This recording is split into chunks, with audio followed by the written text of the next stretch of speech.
The crystal champagne flute trembled in Nora Bennett's hand as she stood at the edge of the elegant ballroom.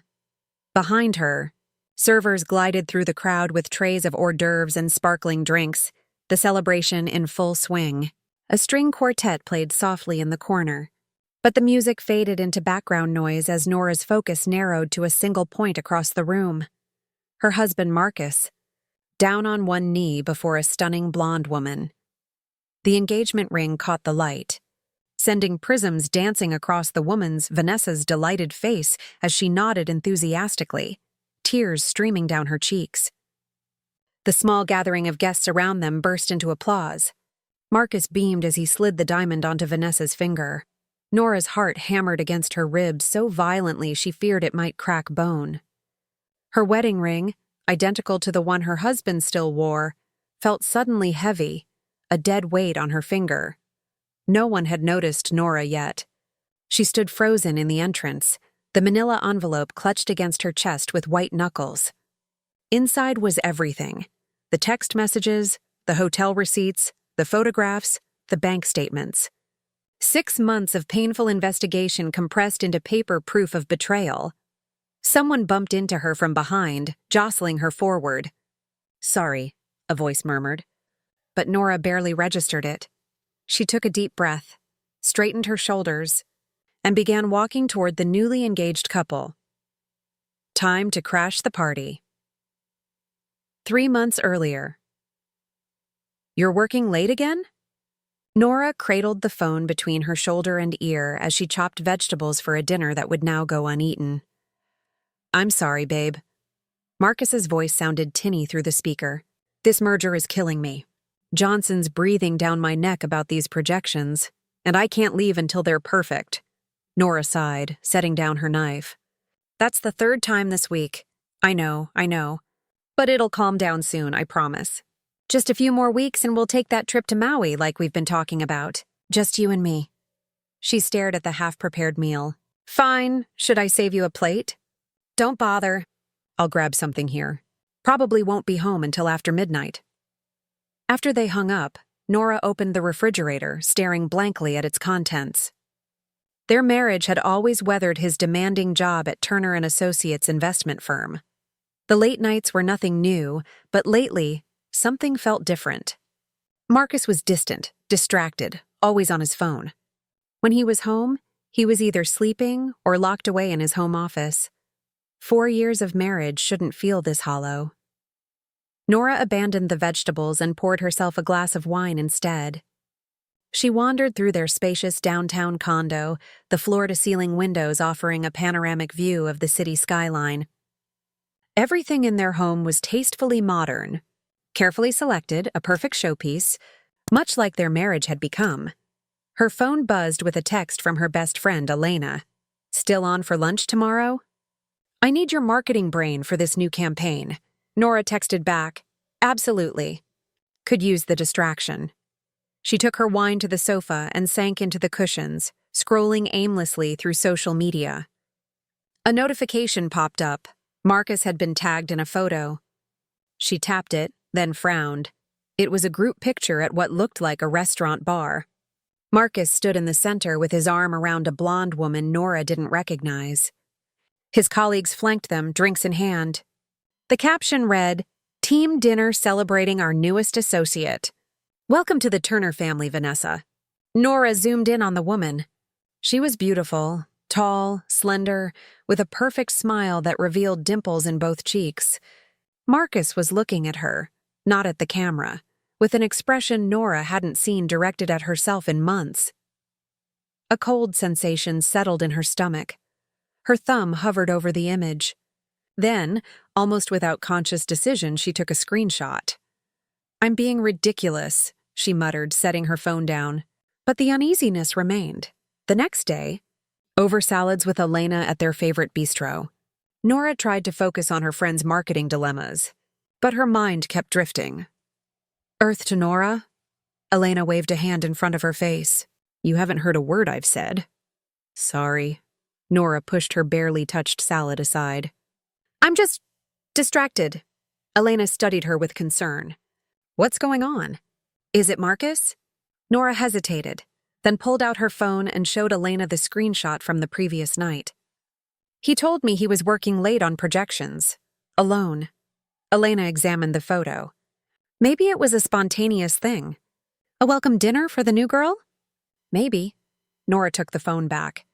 But he's been working late for months now. And look at the way he's looking at her. Nora? Elena's tone was cautious. Are you saying you think Marcus is cheating? The word hung between them, heavy and ugly. Nora hadn't allowed herself to think it, much less say it. I don't know, she admitted finally. But something doesn't feel right. Elena reached across the table and squeezed her hand. Don't jump to conclusions. Talk to him. That night, when Marcus came home earlier than expected, Nora tried to broach the subject casually.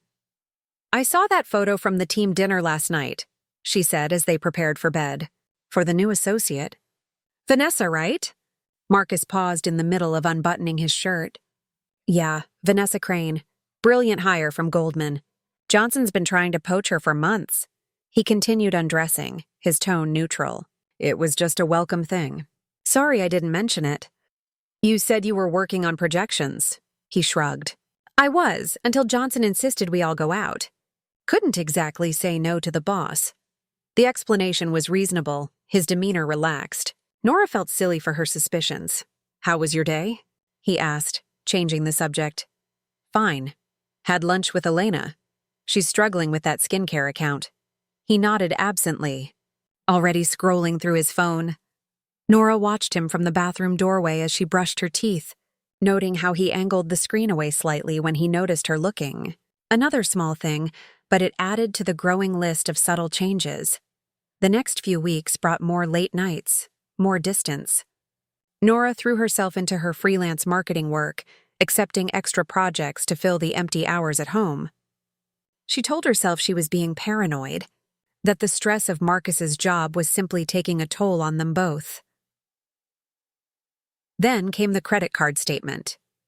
Nora was paying bills when she noticed the charge.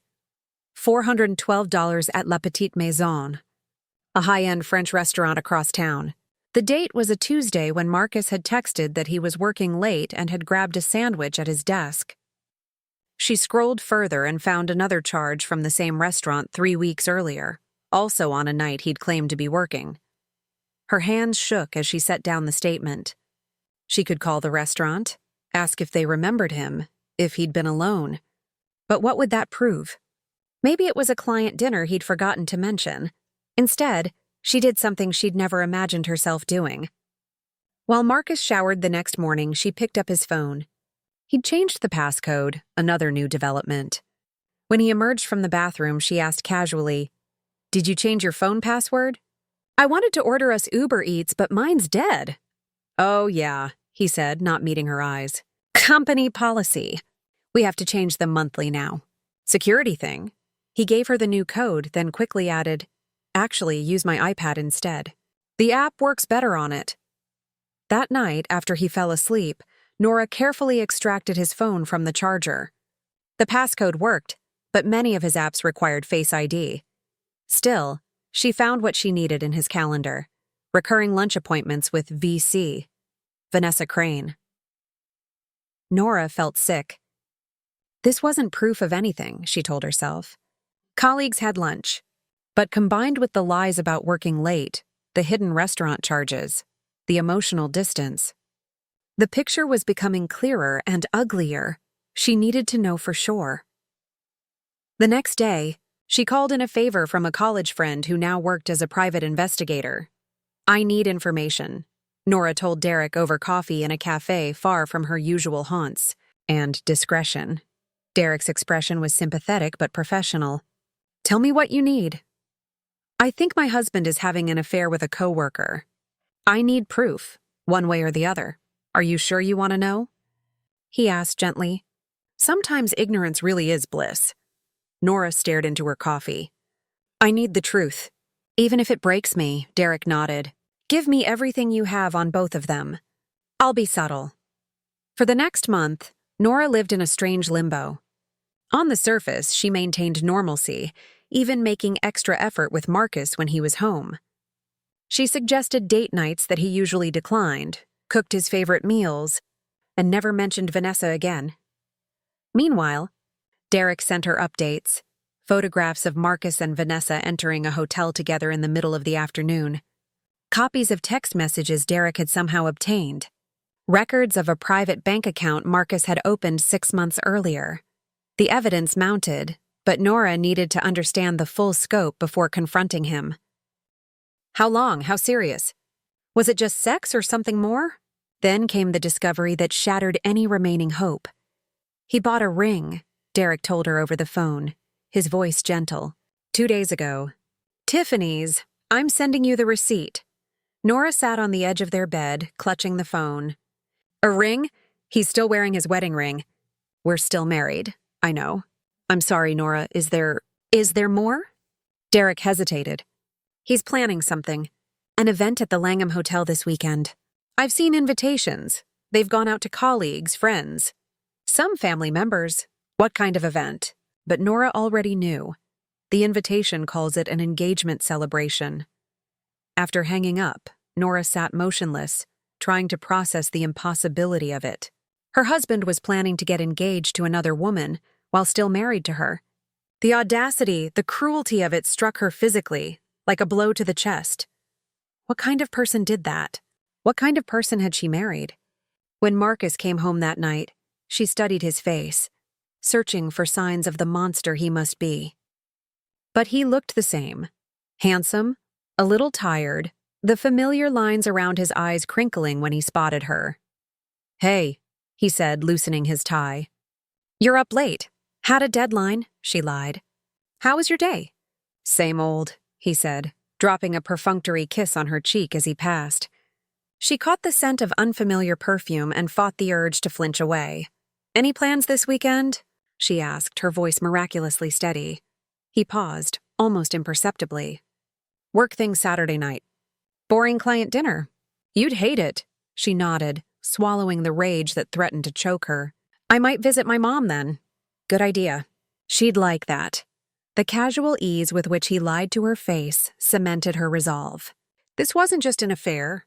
This was calculated betrayal on a scale she could barely comprehend. 2 days later, Derek delivered a manila envelope containing everything: photographs, text message transcripts, hotel receipts, bank statements, and a copy of the invitation to the engagement party at the Langham. Nora spread the evidence across her dining room table, arranging it chronologically. The affair had begun 9 months ago, shortly after Vanessa joined the firm. The secret bank account had been opened a month later. The text messages revealed they'd been discussing marriage for at least 3 months. In one exchange, Vanessa had asked, "What about your wife?" Marcus had responded, "She doesn't suspect a thing. I'll handle it after we're engaged. Clean break, quick divorce. She's been checked out of this marriage for ages anyway." Nora had stared at those words until they blurred. Checked out? She'd been right here, waiting for him, making excuses for his absences, trying to reconnect with him. She gathered everything back into the envelope and made her decision. Saturday night arrived. Marcus left early, claiming he needed to prepare for the client dinner. Nora dressed carefully in a black cocktail dress he'd always admired, applied her makeup with precision, and styled her dark hair into an elegant updo. She called a taxi to the Langham. The hotel's grand ballroom had been transformed for the occasion. White flowers cascaded from crystal vases, champagne flowed freely, and a string quartet played softly in the corner. Through the crowd, Nora spotted familiar faces, Marcus's colleagues, some mutual friends, even his parents, who greeted her with shocked expressions. "Nora!" his mother exclaimed. "We didn't expect—" "Marcus said you were visiting your mother.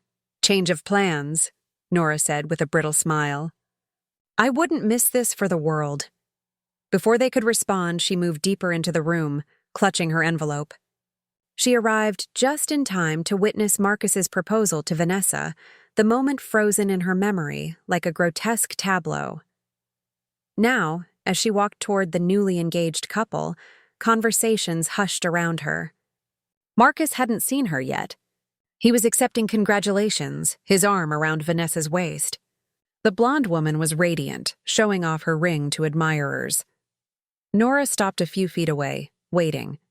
When Marcus finally turned and saw her, the blood drained from his face. "Nora," he choked out. "What are you doing here?" The room fell silent. Vanessa looked between them, confusion clouding her features. "Marcus?" she questioned. "What's going on?" Nora smiled thinly. "Hello, Vanessa. Congratulations on your engagement." She held up her left hand, wedding ring glinting.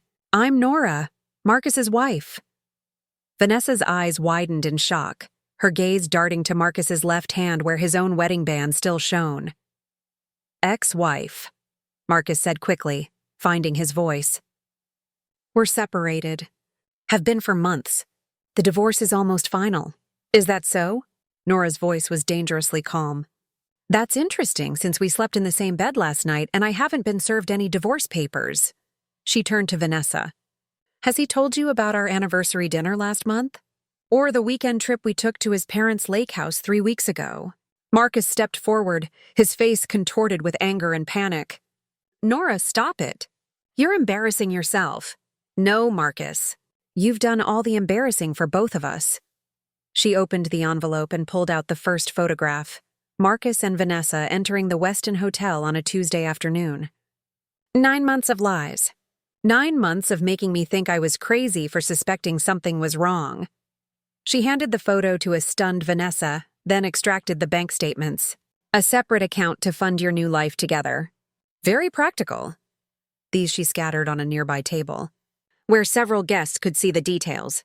"That's private," Marcus hissed, grabbing for the papers. "So was our marriage," Nora countered, stepping back. "But you've made it very public tonight." Vanessa had gone pale, staring at the photograph in her hands. "You told me you were divorced," she whispered to Marcus. "You said it was finalized months ago that she'd moved on." "He's a convincing liar," Nora said, not unkindly. "Trust me, I know." Marcus's father stepped forward, his face thunderous. "Son, what the hell is going on?" "Ask your son about the engagement ring," Nora suggested. "The one he bought while still wearing the wedding band you and Mom gave him at our ceremony." The whispers grew louder. Marcus looked around wildly, seeing judgment and shock on every face. "This is ridiculous," he said, attempting to regain control. "Nora and I have been over for a long time." "She's just bitter." "Then why am I still living in our condo?" Nora interrupted. "Why did you tell me yesterday that you loved me?" She turned to the crowd. "He's been leading a double life, playing husband at home while playing fiancé with Vanessa." Vanessa took a step away from Marcus, tears welling in her eyes. "Is this true?" Marcus reached for her. "Baby, no. She's twisting things. Don't baby me," Vanessa snapped, recoiling from his touch. She turned to Nora. "Did you know about me?"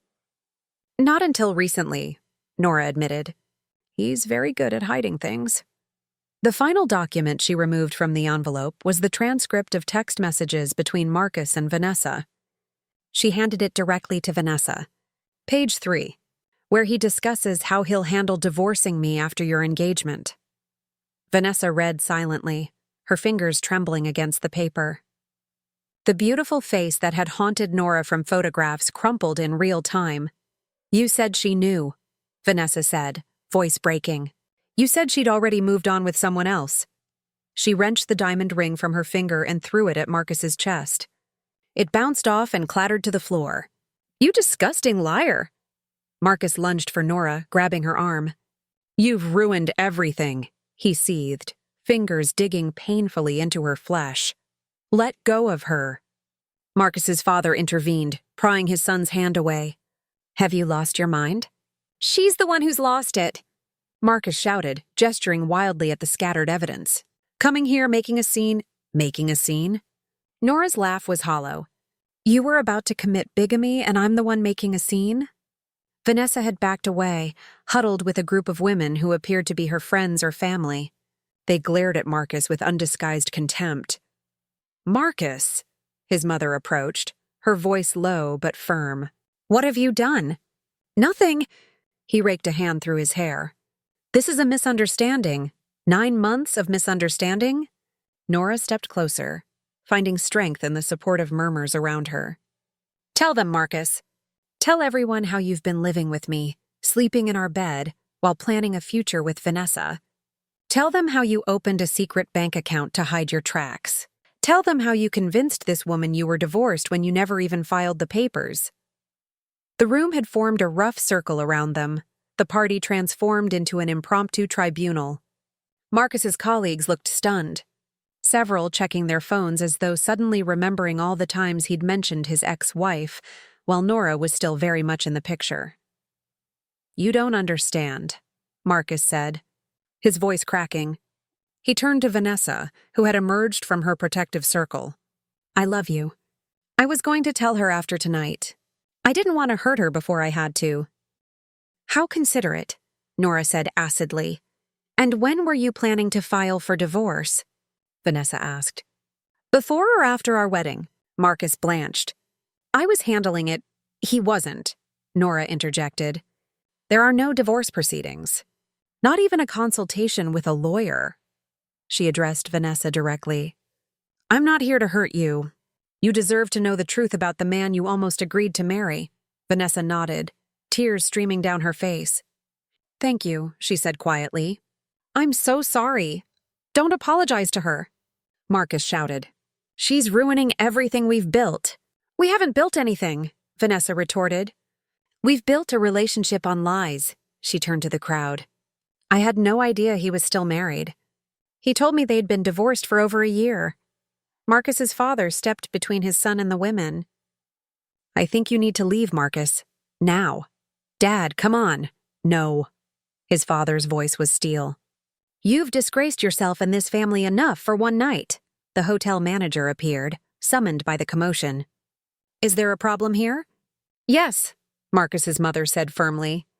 My son was just leaving. Marcus looked around desperately, finding no allies. His gaze settled on Nora, fury and humiliation battling in his expression. You'll regret this, he said, voice low and threatening. When the dust settles, you'll have nothing. I'll make sure of it. Nora met his gaze steadily. I already have nothing, Marcus. You saw to that when you betrayed everything we built together. She slipped her wedding ring off and placed it on the table next to the scattered evidence. But unlike you, I still have my dignity. A security guard had materialized alongside the manager. Sir, I need to ask you to come with me. Marcus hesitated, then straightened his jacket with a jerky motion. Fine. This whole thing is a joke anyway. He stormed toward the exit, the guard following closely. As he reached the door, he turned back. Nora, he called across the now silent room. Was it worth it? Humiliating yourself like this? She didn't respond immediately, considering the question. The room waited for her answer. Yes, she said finally. The truth is always worth it. After he disappeared, the tension in the room slowly dissipated, replaced by awkward murmurs and concerned conversations. Nora stood alone for a moment, suddenly exhausted, the adrenaline leaving her system all at once. A hand touched her elbow gently. It was Vanessa. Can we talk? The blonde woman asked, her eyes red but her voice steady. Nora nodded, and they moved to a quiet corner of the ballroom, away from curious eyes. I didn't know, Vanessa began. I swear I didn't know you were still together. I believe you, Nora said simply. He fooled us both, Vanessa wiped at a stray tear. He told me you had left him. That you'd found someone else and the divorce was just a formality at this point. Nora shook her head sadly. While he was telling you that, he was telling me he was working late, that his career was demanding but would settle down soon, that we'd take a second honeymoon to reconnect. God, Vanessa breathed. How did he think he could maintain that? What was his endgame? I've been asking myself the same question, Nora admitted. I think he convinced himself it would somehow work out, that he could keep juggling until he decided which life he wanted. They sat in silence for a moment, two women united by betrayal. What will you do now? Vanessa asked finally. Nora gazed across the ruined party where servers were awkwardly offering drinks to shell-shocked guests. File for divorce. For real. She looked back at Vanessa, You? A hint of steel entered Vanessa's expression. Make sure everyone at the firm knows exactly what kind of man he is. Then move on. She hesitated. I'm sorry about your marriage. You didn't deserve this. Neither did you. Marcus's parents approached cautiously, their faces etched with shame and concern. Nora, his mother began. We had no idea. He told us you couldn't make it tonight because you were visiting your mother. It's not your fault, Nora assured them. He lied to everyone, his father shook his head grimly. We raised him better than this. He turned to Vanessa. And to you, young lady, we owe an apology as well. We had no idea our son was capable of such deception. Vanessa nodded acknowledgement, then excused herself to rejoin her friends, who surrounded her protectively. What can we do? Marcus's mother asked Nora, clasping her hands. How can we help? Nora considered the couple who had welcomed her into their family 4 years ago, who had treated her like a daughter. Just be there if you can. This isn't your burden to carry. As the party disintegrated around them, Nora gathered her evidence back into the envelope. A waiter offered her champagne, which she accepted with a weary smile. She took a sip, the bubbles sharp on her tongue. It tasted like closure. 6 months later, Nora set the last cardboard box on the counter of her new apartment, surveying the space with satisfaction. Sunlight streamed through the wide windows, illuminating the hardwood floors and the fresh white walls she'd painted herself. Her phone buzzed with a text from Elena. Dinner still on for tonight? Bringing wine! She texted back a quick affirmative, then continued unpacking kitchenware. The divorce had been finalized 3 weeks ago, surprisingly straightforward once Marcus realized how much evidence she had of his deception. His threats had evaporated in the face of potential public and professional humiliation. The doorbell rang, the new sound still unfamiliar, and Nora wiped her hands on her jeans before answering. Vanessa stood in the hallway, holding a small potted plant. Housewarming gift, she said with a smile. Hope that's okay. Of course. Nora stepped back to let her in. Thanks for coming.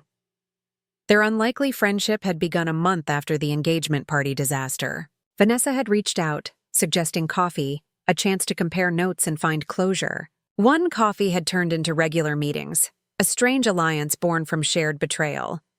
This place is perfect for you, Vanessa said, looking around approvingly. So much light. That was the selling point, Nora agreed. After all that darkness, I needed the sun. They moved to the small balcony, sitting in the mismatched chairs Nora had salvaged from thrift stores. Below, the city hummed with afternoon activity. Have you heard anything? Vanessa asked, the question not needing further clarification. Nora shook her head. Not since the papers were signed. You? He tried to contact me last month. Sent flowers to my office with an apology note. Vanessa rolled her eyes. I donated them to the nursing home down the street. Classy. I heard from Taylor in accounting that he's been passed over for the Johnson partnership, Vanessa added. Apparently, the firm doesn't appreciate being used as a backdrop for elaborate deceptions. Nora felt a brief flash of satisfaction, quickly replaced by indifference. Marcus's career trajectory no longer concerned her. What about you? She asked. Still seeing that architect? Vanessa nodded, a soft smile playing at her lips. Daniel, yes, it's nice. Simple. Refreshingly honest. Good. You deserve that. They sat in comfortable silence for a moment, the breeze ruffling their hair. Do you ever wonder? Vanessa began hesitantly. What would have happened if you hadn't found out? If you hadn't come that night? Nora had asked herself the same question countless times. He would have strung us both along until he was forced to choose. Or until one of us discovered the truth anyway, she shrugged. Either way, it would have ended. But with so much more damage, probably. Nora sipped her water. I'm glad I found out when I did. As painful as it was, Vanessa studied her with curious eyes. You seem at peace. I am, mostly, Nora admitted. There are still moments when it hits me, the magnitude of the betrayal, the years wasted. But then I remember that I'm free now, free to build something authentic. From the ashes, Vanessa murmured. Exactly. Nora gestured to the apartment, to the new life taking shape around her. This is mine, just mine, and there's power in that. The doorbell rang again, Elena arriving early with wine and takeout containers. I brought reinforcements, she called as Nora let her in. She spotted Vanessa and smiled warmly. Hey, you beat me here. The three women moved to Nora's kitchen, unpacking food and opening wine, filling the new space with laughter and conversation. As Nora watched them, she felt a surge of gratitude for these unexpected connections, these relationships forged in the aftermath of deception. Later, after her friends had left and night had fallen over the city, Nora stood on her balcony alone. The lights of distant apartments twinkled like stars, each one containing its own story, its own triumphs and heartbreaks. Her phone buzzed with a text. Unknown number, but she immediately recognized the sender. I miss you. Can we talk? Nora stared at the message for a long moment. 6 months ago, her heart would have leapt at those words. She would have seen them as a path back to the life she thought she wanted. Now, she felt only a distant sadness for the man who had once been the center of her world, for the love that had twisted into something unrecognizable. She deleted the message without responding, then turned off her phone entirely. Inside her new home, she moved through the rooms, straightening a picture frame here, adjusting a lamp there. The space was still taking shape, still becoming. Like her. On the refrigerator door, held by a magnet, was a card from Marcus's parents. They had remained in her life, refusing to choose sides, insisting that family connections survived even the worst betrayals. We love you no matter what, his mother had written. Some bonds can't be broken, even when others are. Nora touched the card gently, grateful for their continued presence. In the bedroom, she changed into pajamas and slid between fresh sheets. The bed felt right-sized now, no longer too empty on one side. She reached for the notebook on her nightstand, the journal she'd started after the engagement party, a record of her healing process. Tonight's entry was brief. I am not defined by his betrayal. I am defined by how I rose from it. The truth set me free even when it hurt, especially when it hurt. She closed the notebook and turned out the light. Tomorrow was a new day in her new life, and for the first time in a long time, she was looking forward to it without reservation. The moonlight filtered through her bedroom window, casting silver patterns on the wall. Nora watched them shift and change until her eyes grew heavy. In the darkness, one thought surfaced as she drifted toward sleep. Sometimes, the most powerful thing you can bring to a betrayal isn't rage or vengeance, but simply the unvarnished truth. The rest will follow, and it had. And that wraps up today's story. Now we want to hear from you. Where are you watching from? Drop your city or country in the comments, and let's see how far these stories reach. If this story moved you or gave you chills, give it a like, share, and subscribe for more powerful stories. One last thing, rate the story from 1 to 10 in the comments. Your feedback helps us bring you even better ones next time. Thanks for watching. We appreciate you being part of this storytelling journey.